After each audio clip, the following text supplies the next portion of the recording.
I'm Emir with your weather here, and today it's going to be a bit chilly and snowy. So without further ado, let's talk over the details. Today, the National Weather Service has given us a warning about accumulating wet snow, which means that it's going to be wet, slushy snow. It's going to be you're going to, like, if you're not careful, you're going to swerve around. So, like, if you're going to go traveling today far, because spring break is here for schools, be careful for reduced visibility, hazardous travel, and commute impacts, because it is snow and it is wet, so people will slow down for the weather. And for this morning and afternoon, the peak will be from 8 a.m. to noon. So be careful if you're traveling in those hours. North of I-88, the highest totals will likely be near the Illinois-Wisconsin line. Uncertainty remains over exact locations of heavy snowfall, so be careful out there if you're traveling up north. There will be a 1 to 2 hour burst of snow develops across the rest of the northern Illinois this afternoon and evening, resulting in sharply reduced visibility and dusting of snow on untreated surfaces. So what you should do for this, you should probably prepare for extra travel time and slow down an increase of following distance. So please be careful out there if you're traveling upstate into Wisconsin or up in northern Illinois. And without further ado, let's get on to this week's forecast. Today, we have a low of 34 and a high into 60 today. And in the night, we'll have a low of 20 to 31. Saturday will be partially cloudy, with the lowest being 35 and the highest being 44. Saturday night, we'll have the lowest of 24 and the highest of 31. Sunday, it will be cloudy, with the lowest being 41 and the highest being 50. Late into the night, we may have a chance of rain from 30 to 50% chance, with the lowest being 36 and the highest being 42. Monday, we'll also have a chance of rain, with a 60 to 80% being breezy, so be careful when it rains hard. We'll have the lowest being 56 and the highest being 62. Monday night, it's also going to be raining, with the lowest being 36 and the highest being 45. Tuesday, we'll have a 20 to 30% chance of rain, being breezy as well, with the lowest being 46 and the highest being 51. This is Amir Rodriguez with your weather here, and I'll see you all soon next time.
through. It was crazy.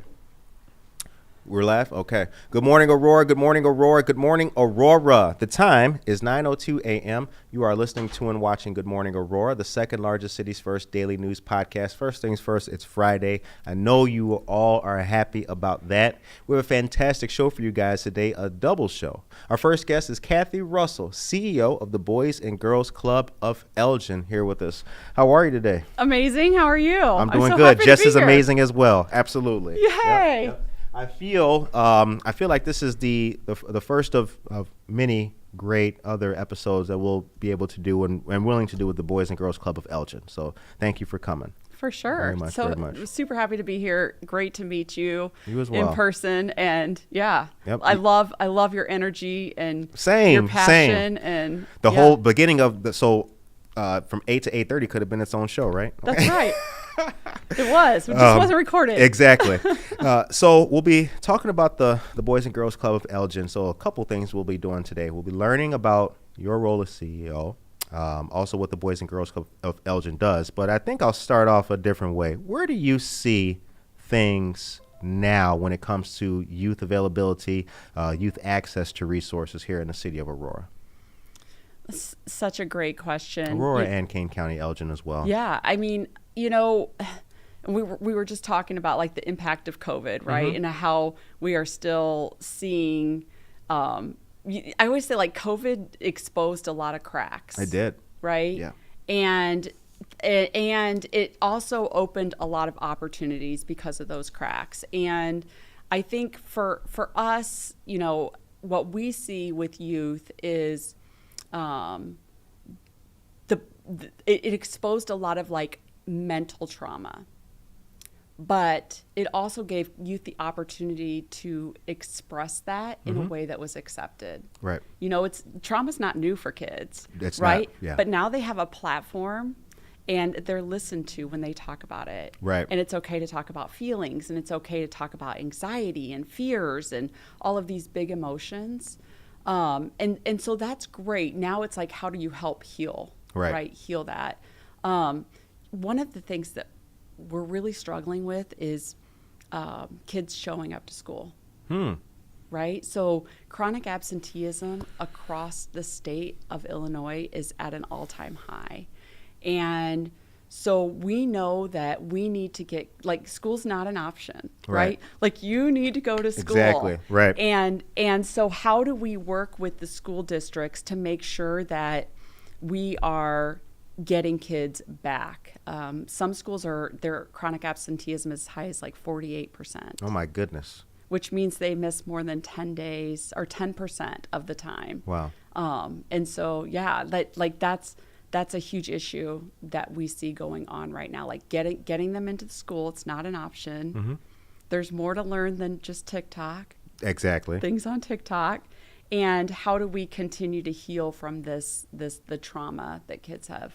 So tell us about your role as CEO of the Boys and Girls Club of Elgin and your experience. Yeah, so I've been here for, it's almost 11 years, and I've been with Boys and Girls Clubs for over 20 years. Okay. I actually, when I graduated college, I had a degree in psychology and business, and I had no idea what I wanted to do with my life. And I was working That happens every now and then, right? I know.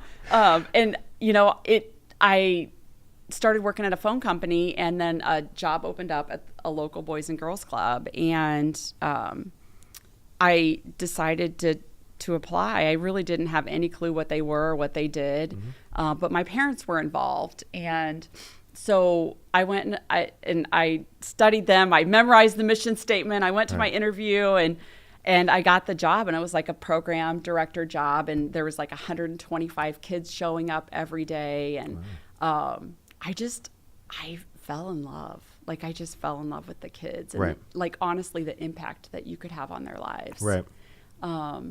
And so from there, I did that for about 8 years, really fell in love with like fundraising, development, like getting board members and donors excited about what we do. I became an executive director. I'd just been there about like 9 months. Ours left. I'm like, I can do that job. How hard can that be? Right. And I got this. I really had no idea what I was doing, but I could fake it. Yep. Well, some good things start like that. It takes that dedication. When you're dedicated to something, then you'll learn. You'll go through the rigors about that. Perhaps extra course studies and work to continue to fill out that role. Sometimes just being started is powerful enough. Yeah, and some of like what you said about just having like this growth mindset. Right. Like failing forward and this growth mindset. And I think I've always just had that. And so I was able to learn from my many, many failures that I had. That's good. Right? Yeah. Yep.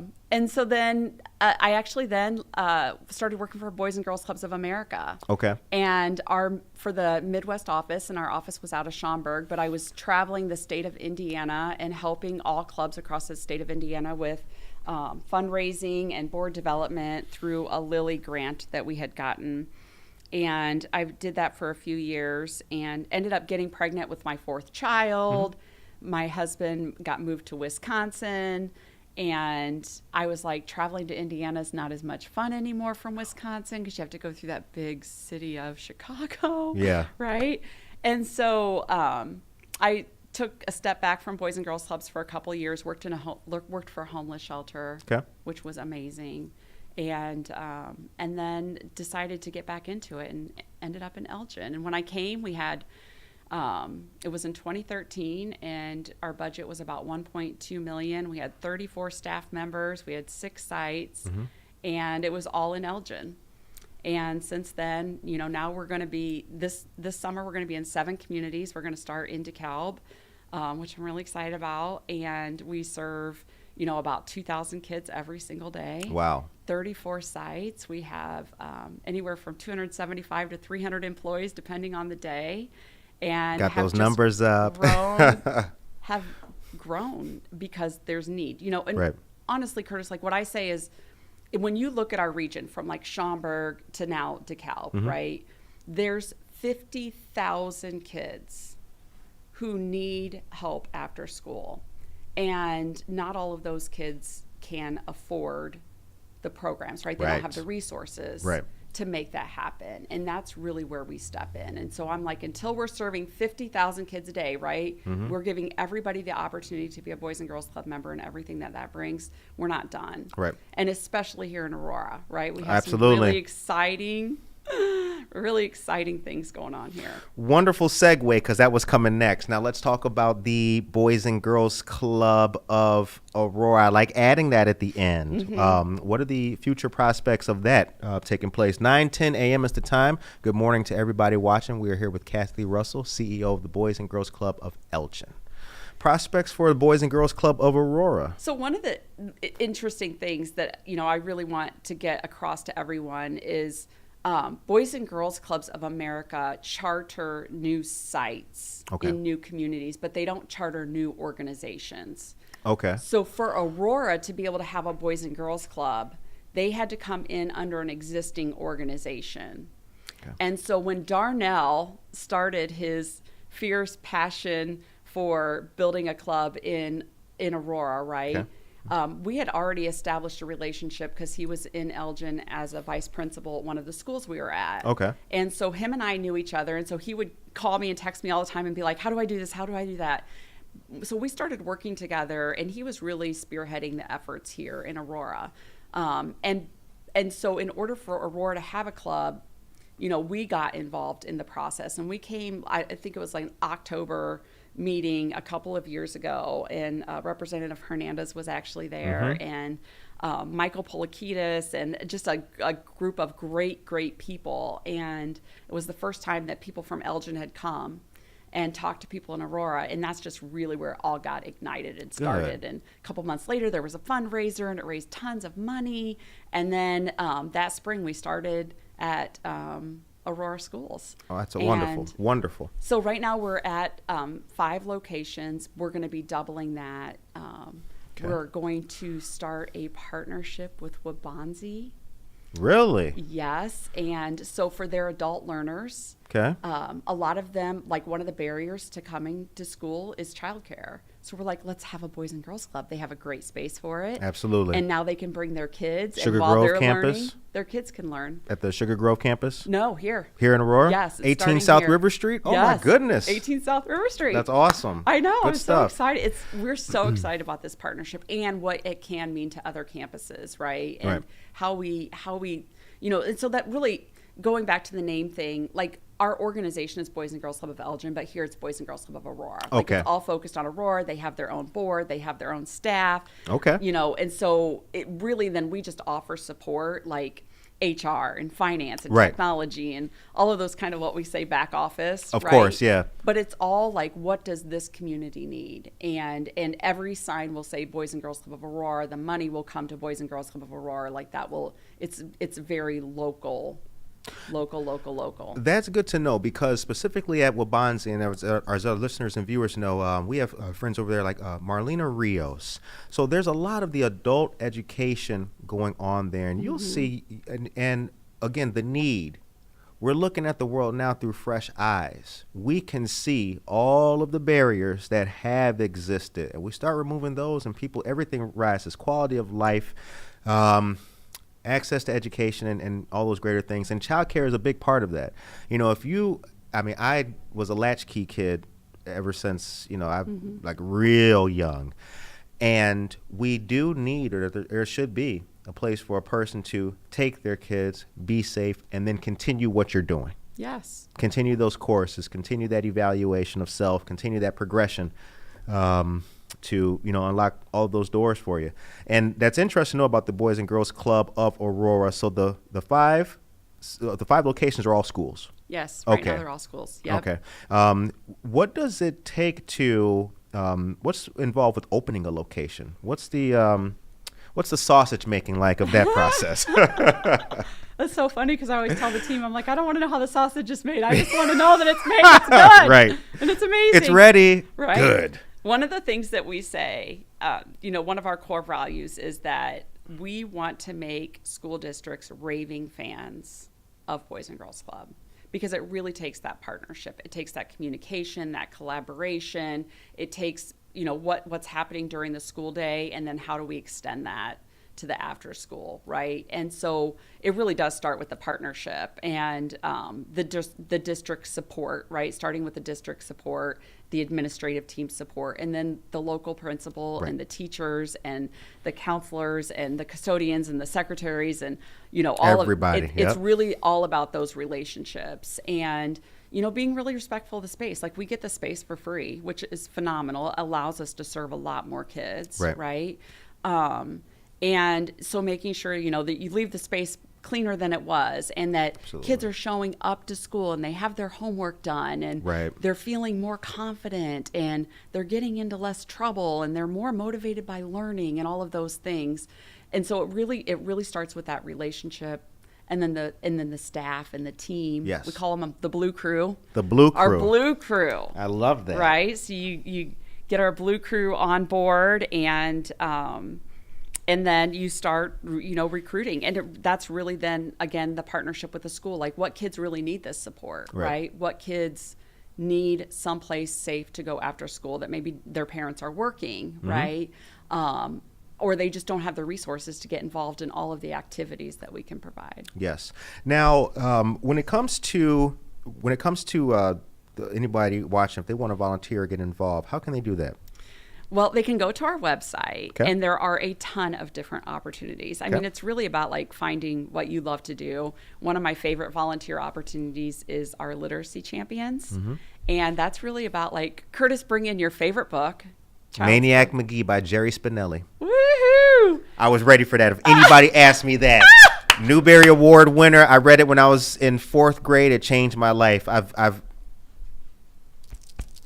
Maniac McGee by Jerry Spinelli. You see, we need to get him in. We need to get him in and reading to the kids. I would be happy to read that book. That book is really good, man. It's a formative book for any young person to read. But this is your episode, not mine. No, but I love it.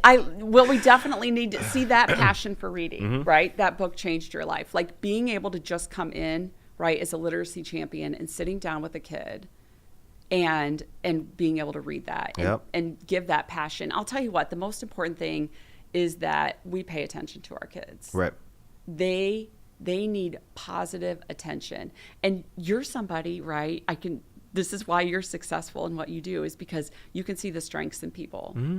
And it's the same thing with kids. Like, you could walk into a group of kids and you could be like, that's their strength and their strength and their strength and their strength. Right. And to be able to call it out, and it's a special talent. Yep. And when you do that, they're like, wow, like, really? Yeah. There's, now we've in this conversation, we've talked about barriers. We've talked about growth too. So, the barrier holds you back. The growth allows you're growing. Now I'm able to see, I know you are, and an organization like the Boys and Girls Club can see that there's so many kids who for a long time have slipped through the cracks. And I've always said on this show too, like, what happens to the kids who don't make it? Right? Society's always focused on number one. You got to be number one. What happens to number two? Or number three? Mm-hmm. Whatever becomes of them. Mm-hmm. And it's like, that's what, like, we need to make sure everybody's on the bus. Everybody. Yeah, absolutely. Everybody can do something. Everybody's not going to be the star athlete. Everybody's not going to make the swim team. But they came there for a reason. So just because they didn't make the team, they're able to do something else. So it's that something else element that has been impressive about the Boys and Girls Club of Elgin. Time is 9:18. Question from one of our great listeners: how can the Boys and Girls Club support homeschool families? Ooh, I love that. I like that too. That's why I hit the like button. That's great. That's a great question. I really appreciate that. And actually, we have worked with homeschool families in different ways. So we are building a facility. Okay. Uh-oh. On the east side of Aurora. Oh, no. That's where I live. It is going to be, it's right by Garfield Park. Okay. And we've been working with the city to get the land. Okay. And it's going to be a 45,000 square foot facility that is going to have all kinds of great opportunities for kids, from STEM labs to art to a stage to perform on, to a gym, a sensory lab, right, to a library, to a sewing room. Like, what are all of the things that we can give kids to do? And we welcome all kids. And so definitely, like, when that gets built, we're hoping to break ground by the beginning of next year. Okay. And we're raising money for it right now. Okay. And we welcome all kids. So that would be a great opportunity for homeschool kids to get involved in Boys and Girls Club. Ladies and gentlemen, you just heard the answer to that wonderful question about homeschool kids and this new facility coming. We will be happy to show you guys and give you all the details about that when it comes to fruition. Also, you can go to the Boys and Girls Club of Elgin to the website as well and see all the upcoming events and opportunities. The time is 9:20 a.m. You're listening to and watching Good Morning Aurora, the second largest city's first daily news podcast. Luz Elena Brambila Guerrero is here. She says, are there any programs for special needs kids? Oh, yes. Another good one. Hit the like button. Definitely. Zora Zapata, good morning. Listen, we say the club is for everyone, right? And we do whatever we can to try to accommodate any special needs. And I will say, like, just from a personal experience, my oldest son is autistic. And he was kicked out of daycares. He was kicked out of church. And, over 20 years ago, people didn't really know that much about autism. Right. And he was just weird. He was bullied, right? He was made fun of, and just experienced a lot of challenges. And some therapist recommended that he start going to the Boys and Girls Club. And I was like, oh, that's really scary, because there's a lot of kids there. And bad things are going to happen, right? And he started going, and one day I went to go pick him up, and he was sitting back at a table with other older kids. And he was 6 years old, and they were just all laughing. And I was like, okay, here we go, right? Like, I've seen my kid thinking be rejected many times, right? Yep. And your stomach starts to hurt. And I walked back there, and I was like, hey, Keegan, it's time to go. And he stood up from that table, and the other kids started giving him high fives and hugs. And they were like, see you tomorrow. And he grabbed my hand, and he was like, friends. And he started to cry. And it was honestly the very first time in his life that he ever felt accepted and outside of his family, and that club helped change his life. And that's why I do what I do. That's why I want to serve those 50,000 kids. That's why we want to open this club in Aurora. That's why we want to serve special needs kids. That's why we want to serve homeschoolers. We want to be able to offer that sense of belonging to every kid that needs it. Yeah, everybody deserves to feel welcome. They do, and everybody deserves a space for them for themselves to be part of it too. There's a really cool way that. So I'm thinking of not only the Boys and Girls Club, but it's the type of organization. So here in Aurora, we have the Alive Center as well, the Alive Teen Center. But that's what that's what I hope the future of education will be. I've never been an administrator or anything like that. I have no control over curriculum.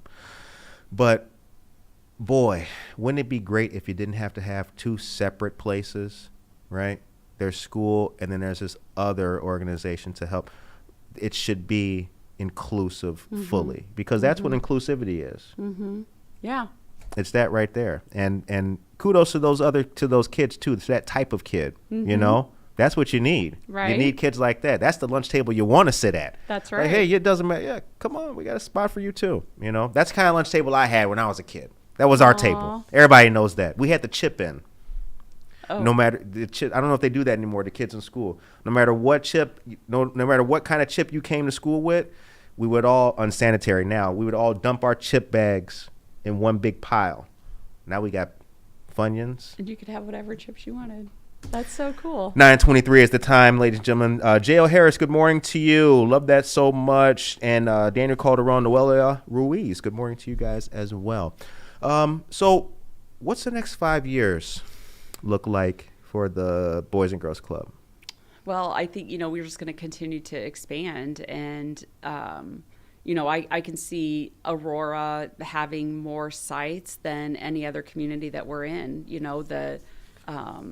The community has been phenomenal, and we want to just continue to serve more and serve them better. How do we get in more on weekends, and how do we serve kids till 9 or 10 o'clock at night? I always say like wouldn't it be cool to have like a Boys and Girls Club that's open like all day, all night, right? Because there's parents that work at night, right? And I'm like, we could have like a room full of beds, and you tuck them in and read them goodnight stories and do all of those things that parents want for their kids, but they're working, right? And like they don't the always have lock-ins control of back their in the schedule. day. Oh my goodness, I haven't been to one of those forever. Do kids even do that anymore? No, we haven't had a lock-in forever, but our old club in Indiana, we used to do it all the time. That was fun. Exhausting. Oh my God, it is fun, right? Yeah. See, as a kid, the memories. Yeah, as a kid, yeah. Now you're trying to go home. If we have what time one, is it? I'm calling you. I would be there. I like those were good times. Those were really good times. But those are the kind of memories we're talking about too. Because the memory with your son and his first experience, he's gonna always remember that. Yes, he will. He'll always remember that. So the time is 9:25. So I know that within that 5-year plan, we're gonna have this opening and all those other great sites as well.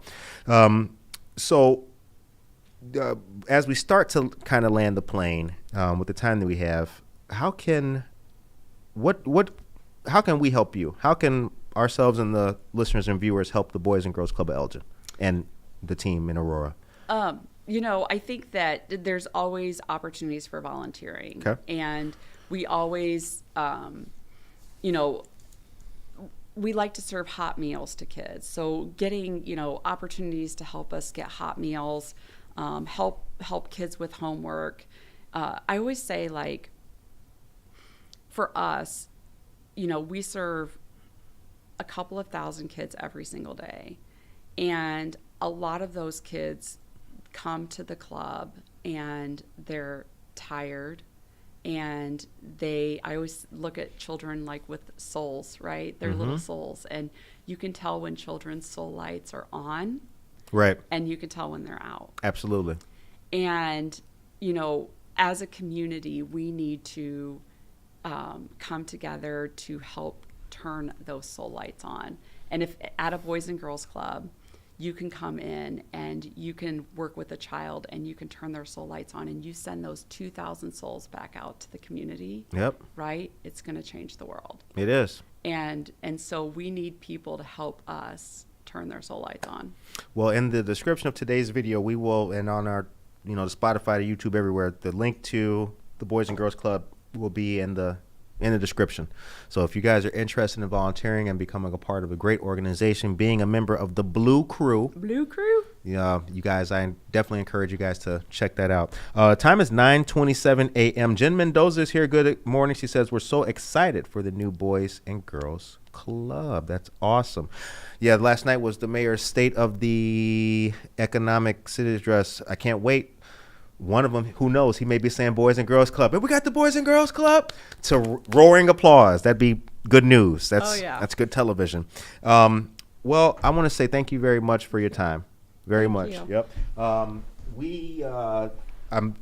look forward to the further discussions that we have with yourself and the rest of the team. But, we're here to help you guys out. So if we can help support you in any way, when we see the news and events you guys have, please share. We got each other's emails. So let's make sure that the whole world continues to know about the Boys and Girls Club. Thanks for being a great community to be in. No problem. Ladies and gentlemen, we're going to go to a commercial, but we'll be right back with another great interview. And you know what?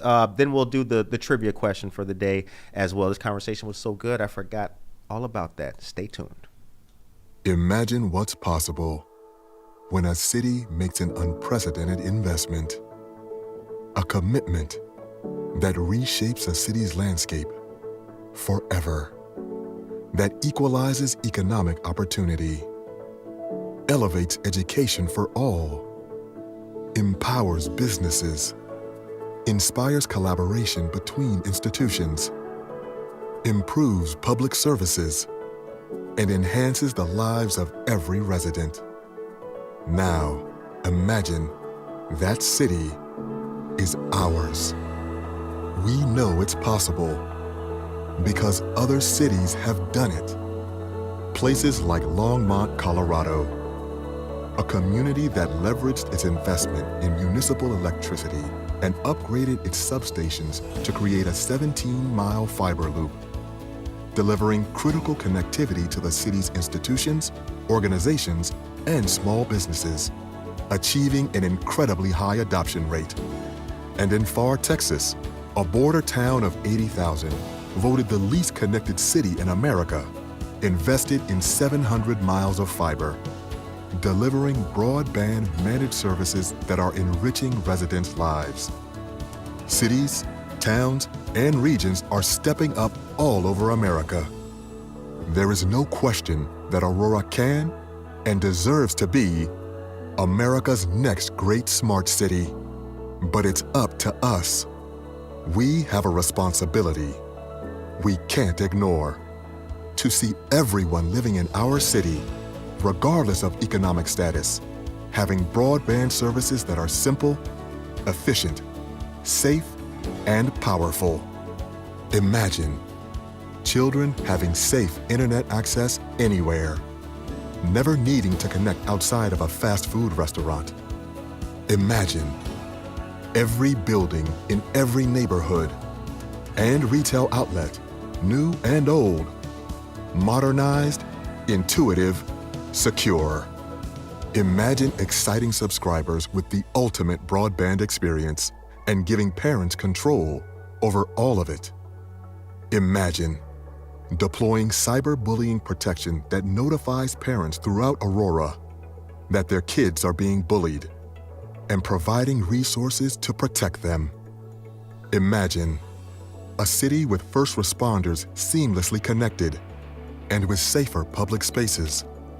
Can you see this smart city? Can you see our future? We do. Aurora is ready for world-class connection that serves our residents, that helps businesses grow and unifies our community. Let's take this opportunity to give all of our residents, businesses, and community organizations the advantages that come with unrivaled broadband infrastructure and services. Let's come together and deliver a world where digital equity creates a city that is smarter, safer, and sustainable for generations to come.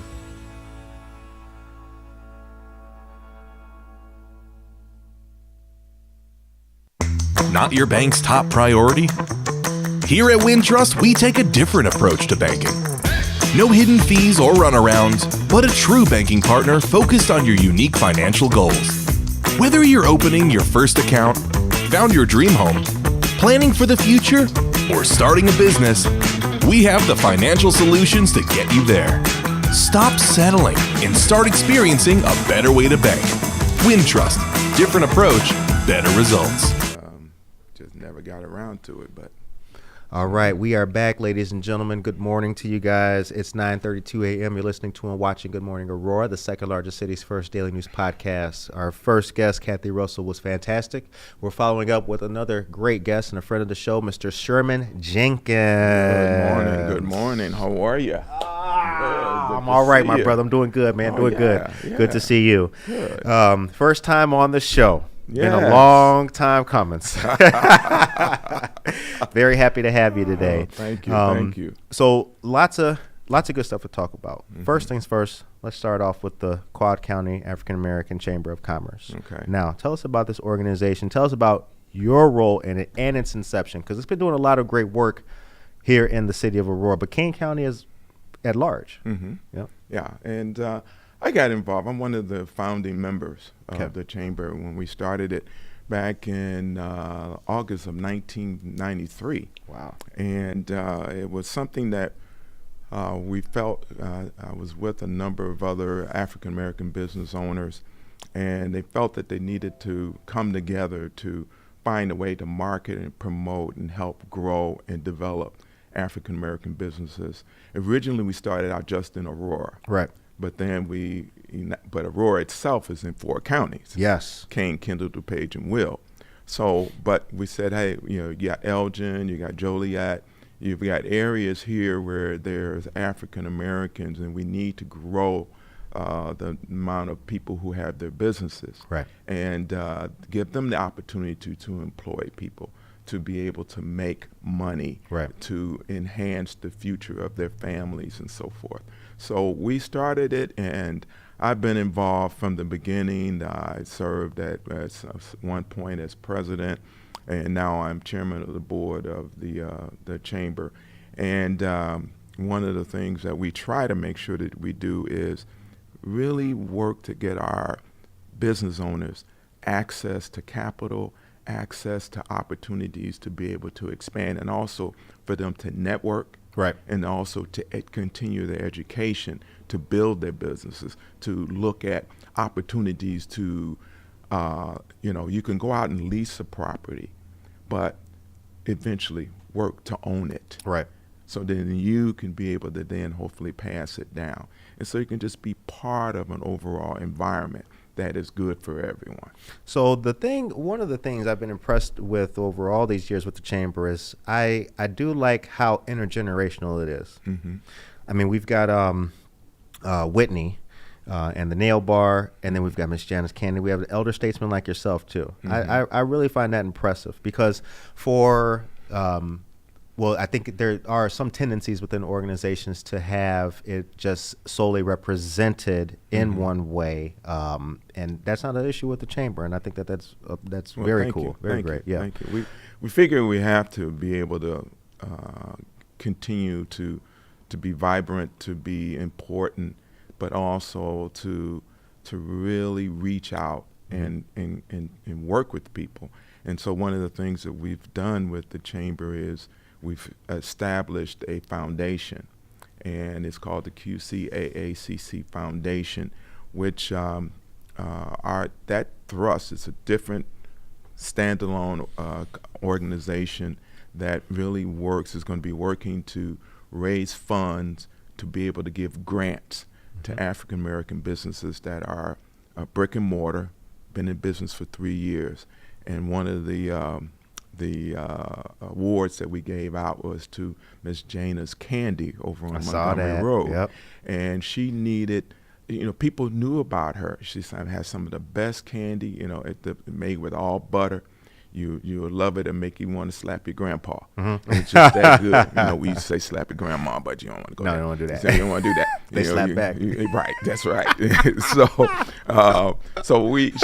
She needed exposure, and she needed to be able to have a signage because everybody heard about it. Right. And so she was awarded the grant, and she was able to put her sign up and increased her business by over 33%.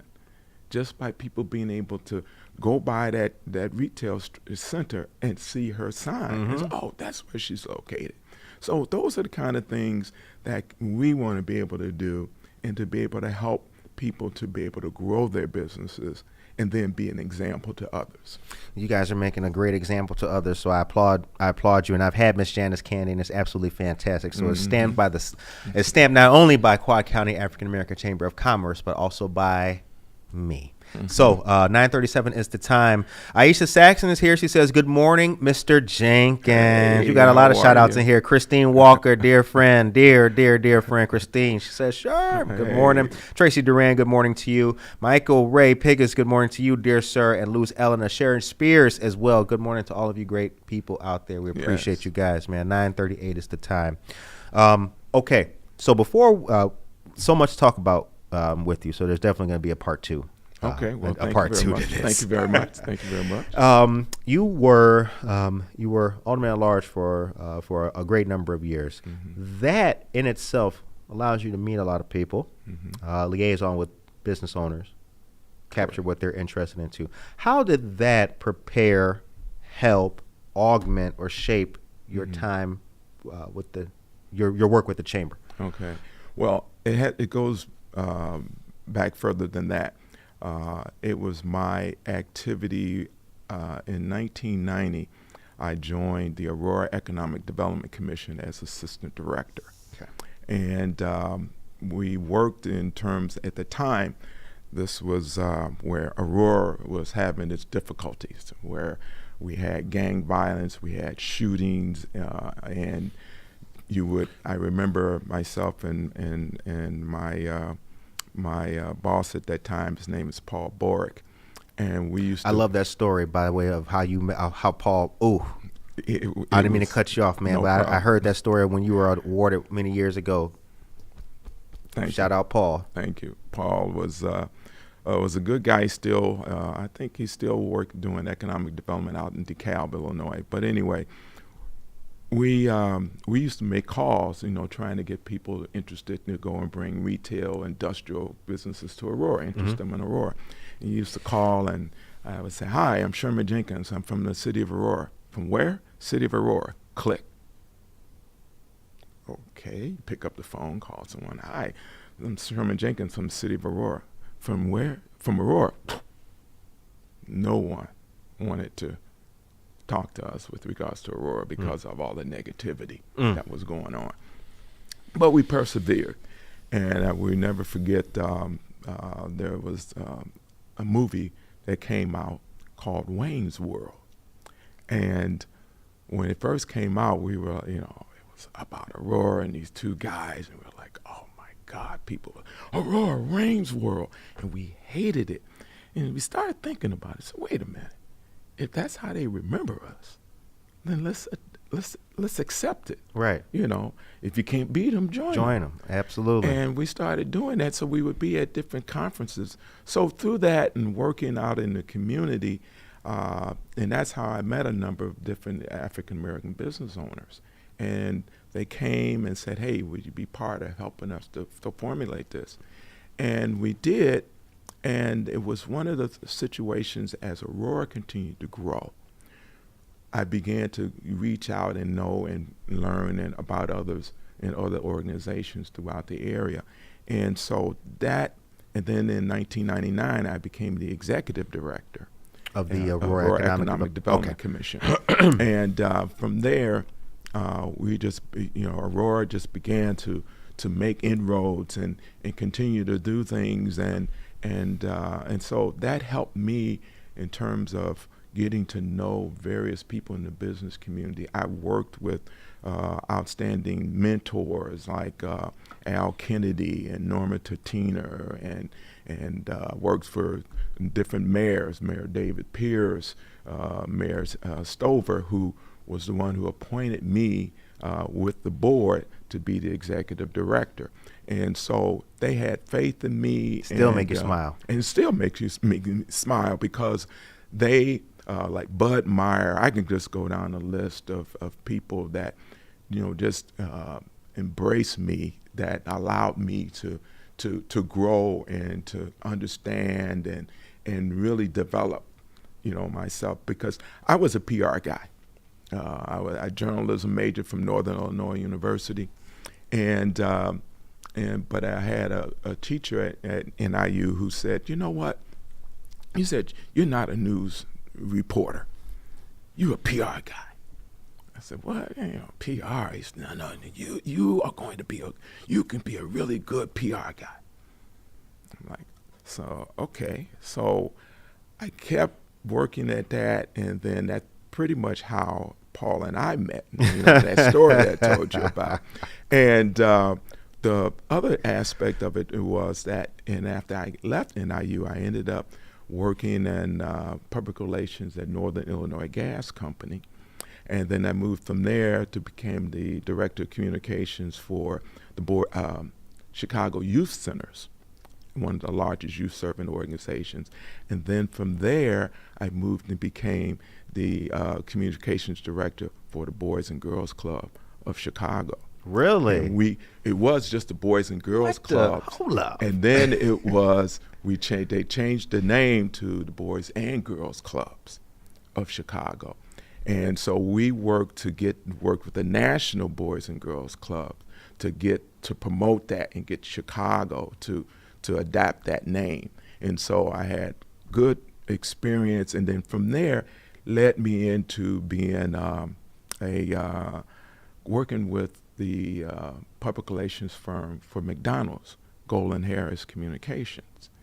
And that just, working for the McDonald's and seeing how they did things was an eye-opener. It really gave me a lot of great experience. And then that's when I came here and got to know a lot of folks here that, that have really helped shape me, helped me to raise our family. I have my 2 kids, or twins, boys and girl, Kwesi and Yana. They're in their 40s now, but they're doing well, and I'm glad they went to West Aurora High School, Blackhawks. Go ahead, Blackhawks. I know there's people. Amir is a Blackhawk. That's right. That's right. But it's been a good run. But in terms of for the chamber, our whole aspect with now. Next month, I'm going to be moving from the board of the chamber, and Mike Pegues is going to be the chairman next month. And I'm going to be heading up the Kauai County African American Chamber Foundation. Okay. And so with that and other things, we're really trying to work to help our businesses, African American businesses, to grow. We work with the other 2 chambers, the Aurora Regional Hispanic Chamber and the Aurora Regional Chamber of Commerce, and we put on various partnership events to show that we have to work together to grow this business community in this region. Right. It's not just the city of Aurora, but DuPage, Kane, Kendall, Will. Right. Aurora is in all those areas, but we have to go up to Elgin and Joliet, and we have great partnerships in the casinos of all 3 casinos: Aurora, Hollywood Casino, the Grand Victoria, and Harrah's down in Joliet. Right. And so that's just a fraction of some of the assistance and partnerships that we have. 9:46 is the time, ladies and gentlemen. You listen to and watching Good Morning Aurora, the second largest city's first daily news podcast. We're here with Sherman Jenkins. Well, you brought news. Oh, yeah. What you got there? Helping African-American businesses grow. That was an article that was done by the Daily Herald on us with regards to what we do and how we did it. And is that Judy Dawson? That's Judy Dawson. Judy Yes, Dawson, yes. our dear friend Judy Dawson from the Kane County State's Sheriff's Office. Excuse me. All right. And she's now one of our honorary board members that has been a long time partner and working to help grow the chamber. Yes. And one of the other aspects is that we put on a number of different programs, and one of them we just had was our jazz brunch. Okay. And the jazz brunch was held February 4th. It was our 15th annual jazz brunch where people can come and get a Southern buffet and listen to jazz music. We had Mr. Charles Heath and his trio that performed, and we give out scholarships, and we have 4 scholarships that we give out recognizing outstanding African Americans who have contributed greatly to the business community and business development. So, through the new one that we put together was for the late Alderwoman Shakita Hart Burns. Mm-hmm. And then we added another one called the STEM scholarship. And so we're trying to get young people, if they have an interest in business, to help them to get through college. Right. And then being able to move and go into business.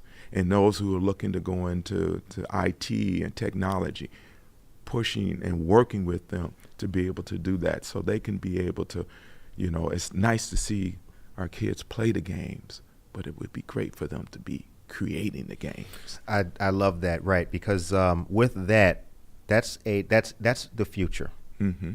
It's the technology of the future. It's being a part of it. Absolutely, you're right. I mean, Exactly. playing the game is one thing, but the coding engineer, Oh, yes. being a member of your community, that speaks continuing volumes. Right. There's something. So the jazz brunch, I was not able to attend. I've actually never attended one of the jazz brunches. Oh, well, next year you're going to have your opportunity. Thank you, my brother. Put it the Thank you first very much. Saturday in February. The first Saturday yeah. in February. But here's where I was going with this. This is what I like about the chamber and you. Mm-hmm. You and the chamber, it's very diverse when you go to these events. There are a lot of people of all nationalities at the chamber events and the brunches and things. And this is, I think that's one of the many things I've always respected about you and about the chamber, what you're doing, because I'm going on a limb here, but you're from the generation who knows that, like, representation is an all of us thing. Mm-hmm. We don't Yes. build the building, or we don't build the center only for ourselves. Exactly. And that has to be the mindset, because if all of us are working towards building a better community, everyone, a quality of life that we all can believe in. Right. That was my slogan when I ran as alderman at large. It's a quality of life, having a great quality of life. I'm a young man, I'm a man who grew up on the south side of Chicago in Woodlawn. And the time that I grew up there in the late 50s and early 60s and 70s, Woodlawn was an area where I didn't go to downtown Chicago until I turned 16 years old. There was no need to go downtown Chicago. Everything we wanted and needed was in our community. Right. Bookstores, clothing stores, grocery stores. My grandmother used to work at the soda Sunday shop, and Yep. I would go down there and get my free ice cream. Right. And, she'd slide it to me, and a free burger or whatever. Right. But it was all there. And then when the late 60s, early 70s, it just began to slowly, to alleviate that.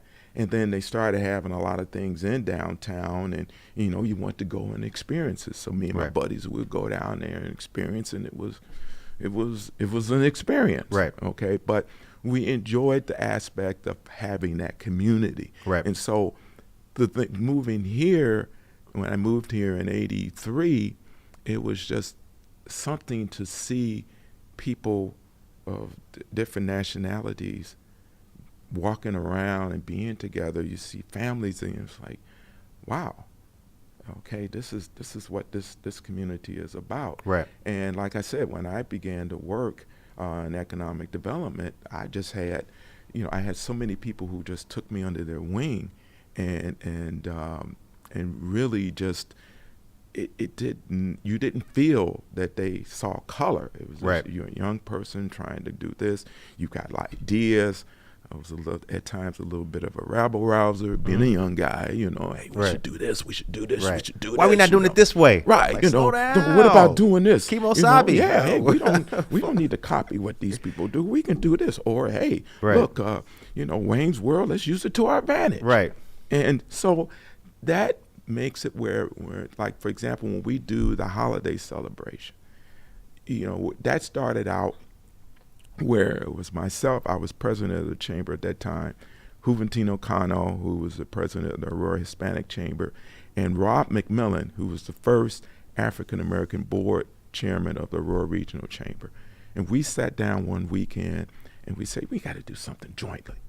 So we came up with the idea of having this joint holiday party. And so the first 3 we had was at North Island Center. And I never forget the first 2, blacks were over here, whites were over here, and Hispanics were over here. So we said, okay, you go to people in your group, grab a person, go and say, hi, this is so-and-so. You can shake their hand. They won't bite. And we started doing that, and people started networking. And then it grew. And then we went to the Aurora Country Club. Right. And it just continued to grow. And then when the Paramount did their expansion, then we moved it down there. So we were averaging over 400 or 500 people that were coming in, and there was people coming from outside of the area. And so that was just a way of letting people know that this is what we do in Aurora. There's not enough time for this interview. Dang! Not enough time for this interview. Well, yeah, you're coming back. So, ladies and gentlemen, Sherman is coming back. Look, you blowing up in here. Cindy Morales, Sherman Jenkins, good morning to you. Cindy Morales is a dear friend of ours. Good morning to you, Cindy. Karen Caputo, hey, Sherman L. Jenkins, Karen. Thank you for all you do. Aisha Saxon, the jazz brunch was amazing. It was electric and motivating, being in the room with such amazing people. Shout out to Hotel Arista, too. Good people over there. Yes, thank you. Matthew Rainey, what's up? Good morning, Roar. Thank you for checking us informed every day. Absolutely. Power is now Josue Pais. And Judy Dawson is a gem. Yes, she absolutely is. Mike says the first STEM Science, Technology, Engineering, Arts, Mathematics Award was presented by the Chamber in February 2024 to a college student who demonstrated what Martin Luther King Jr. always felt. It's a lot there. Thank you, you guys. We need a part 2 with Sherman, Tracy Duran. Yes, shout out. Oh, he coming back. All right, listen, it's 9:54. We got so much to talk about. Amongst all of the great things that you have done and continue to do, you also wrote a book, Ted Strong Jr., The Untold Story of an Original Harlem Globetrotter. This is a fantastic book, and Negro Leagues All-Star by Sherman Jenkins. Tell us about this book and who Mr. Ted Strong Jr. was. We got 6 minutes. All right. So Ted Strong Jr. was an original Harlem Globetrotter, and he was a major star in the Negro baseball leagues. He played with Josh Gibson, Cool Papa Bell, all the greats. He played with them and he played against them. He was a 7-time Negro League All-Star, and he played all around the country. And his whole aspect, and the reason I wrote about him was I knew his father. And growing up in Woodlawn, South Side Chicago, Mr. Strong Sr., we looked up to, because he was, at that time, when I got to really know him, he was 83 years old. But he was always active in the community. He always fought. He raised money. He got food. He would bring a truck up. They would go down to Alabama and bring different foods up and sell them in the community. So he was always active. And through him, and fast forward, I'm at Northern Illinois University. I'm a journalism major, and our professor said, you got to write an article. You guys have to write an article and submit it to Chicago papers. So I'm thinking, like, what am I writing about? Then I remember my buddy who I played basketball with, and he was like, hey, Bob, I'm so good because of my dad and my brother. And so I said, hey, I called him up, and I said, you think your dad would allow me to interview him? He said, yeah, sure, call him up. Called Mr. Strong Sr. up, and he said, yeah, come on over. I do the article. It appears in the Defender and a couple other papers in Chicago. Chicago Defender. Oh, yes. Old school, And yeah. so I had the opportunity Famed. to work for them and be a newspaper reporter and photographer. And so he saw the article, and Mr. Strong Sr. said, "You did great. You need to meet Ted." Who's Ted? He said, Ted's from my first marriage. He's the oldest from my first marriage. And so he said, "We're going to set up a time." 2 weeks before we were to meet, Ted Jr. suffered an asthma attack and passed away at the age of 61. And I was like, oh my goodness. And so I said, well, I'm still going to write this book. Well, you know, life happens. And when I retired from the city in 2012, I said, I'm going to work to complete and write this book. And so Ted was a major star. He was one of the players that Major League Baseball was looking at before they chose Jackie Robinson. Ted was just that good. He had a rifle for an arm, played right field. He was 6'6", 220. Wow. And played first base. No, he started out as shortstop, went to first base, and then finished up in right field. You couldn't take a turn from third on him. Right. He had a rifle for an arm. He was, people, you know, you talk about Roberto Clemente. Well, he was before Roberto Clemente. Dang. He was before Curly Neal. He was before all of those guys. Yeah. And he was just an outstanding individual, a gentle giant, as his family members called him. And so that's who he was. And when I wrote the book and writing the book, I didn't want to put a lot of stats. And I just wanted people to know about the man. Right.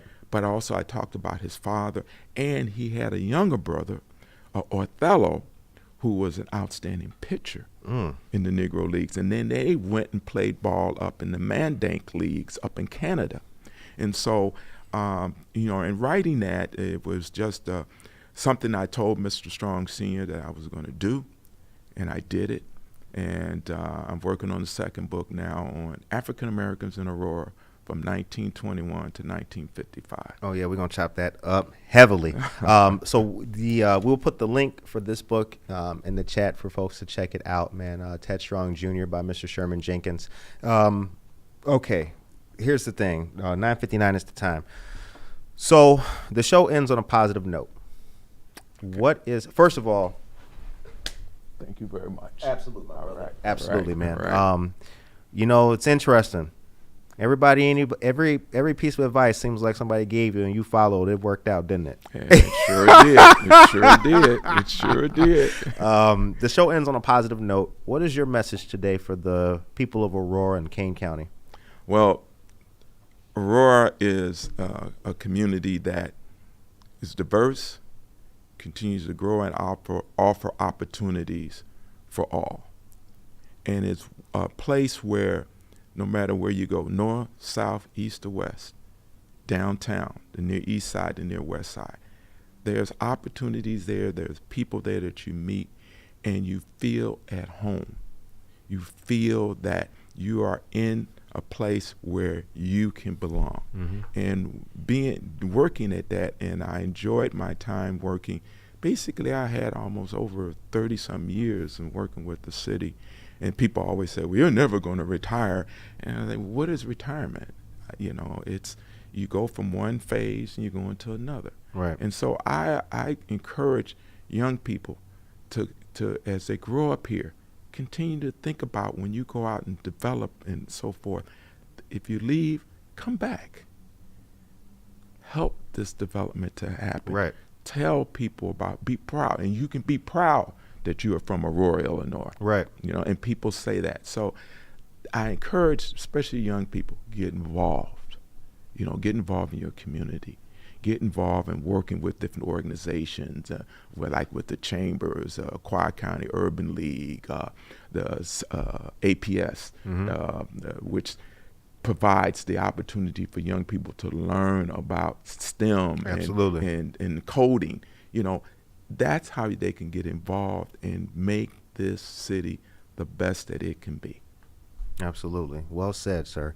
The time is 10:01. We hope that you guys enjoyed today's show. From Cathy Russell of the Boys and Girls Club of Elgin to Mr. Sherman Jenkins, Good Morning Aurora will always give you the very best of Aurora every day.